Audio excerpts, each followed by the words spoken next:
this lesson I want to talk about the why behind repetition, motives, musical character, breathing, and tonality. These things are very common in music, but we don't often think about the reasons they're useful to composers. First, let's talk about repetition. Music from all over the world and from many different cultures uses repetition. What is being repeated could be a beat pattern, a motive, or a whole section of the music. But the point behind repetition is recognition. The listener becomes familiar with the music and sometimes can even physically take part in it. Repetition makes things easier for the listener in the sense that they can learn the music and participate, either in their imagination or even physically. It can also have a hypnotic effect, which might be useful in some programmatic contexts or religious rituals. Of course, literal repetition has certain limits. The same music, repeated identically many times, can become monotonous. This kind of literal repetition is not very useful for music meant to be listened to with full attention. But once we have repetition, variation is possible. Variation can greatly extend the time we will listen to a given musical idea, since it combines familiarity with novelty. The listener recognizes what they're hearing, but then notices changes, which play with our expectations. This is a very good way of involving the listener, since we are always noticing patterns in our environment. And once we notice a pattern, we have expectations about what will follow. The composer can then play with these expectations, sometimes satisfying them, sometimes disappointing them. The result is that the listener remains curious and interested. Now, a motive is just a small, recognizable pattern in sound. It might involve pitch, rhythm, or sometimes even timbre. But as long as it's a clearly defined pattern, the listener will easily notice it, and as we said before, will develop expectations, thus mentally participating in what's going on. What would music without motives be like? Well, it could be very fluid, but to involve the listener, it would have to create some kind of other pattern. With no recognizable patterns, it's very difficult to follow what's happening, and usually not very interesting either. When we're confronted with things that sound random, once we determine there is no danger, we tend to turn our attention elsewhere.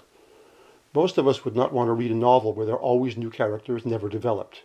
We are much more interested in the destiny of a few important characters over time than we are in endlessly meeting new characters with no follow-up on the old ones. Music is the same. Sometimes this is called the narrative approach to music, and it certainly has proven its worth over centuries of history. Of course, if the patterns used by the composer are not clearly audible, the result will still sound random. As mentioned in our previous lesson on salience, the composer has to be a realistic judge of what people actually hear. Another aspect of recurring musical patterns is that they help create musical character. Anybody who's listened to movie music will be aware of how strongly the music can suggest a given character.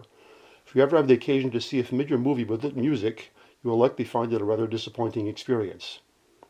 The way music suggests character is by limiting itself to a few recognizable patterns that suggest certain emotions. This, of course, doesn't mean that musical character is just a matter of a few preset formulas, but there are definitely limits. Can you imagine a playful atmosphere if you hear very loud, long, slow, dissonant chords in the lower brass? Which once again gives us a reason for using motives, focus, and character. It's no coincidence that so much movie and video game music and opera associates particular characters or situations with specific motives. It simply makes their character more powerful.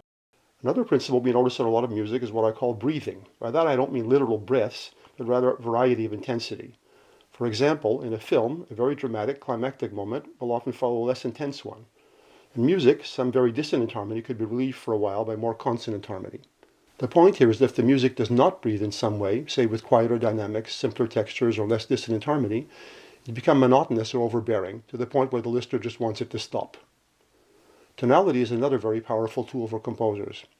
I don't necessarily mean tonality as in major minor keys, but rather a sense of tonal direction. Like motives, this is a way to involve the listener by creating and then playing with their expectations.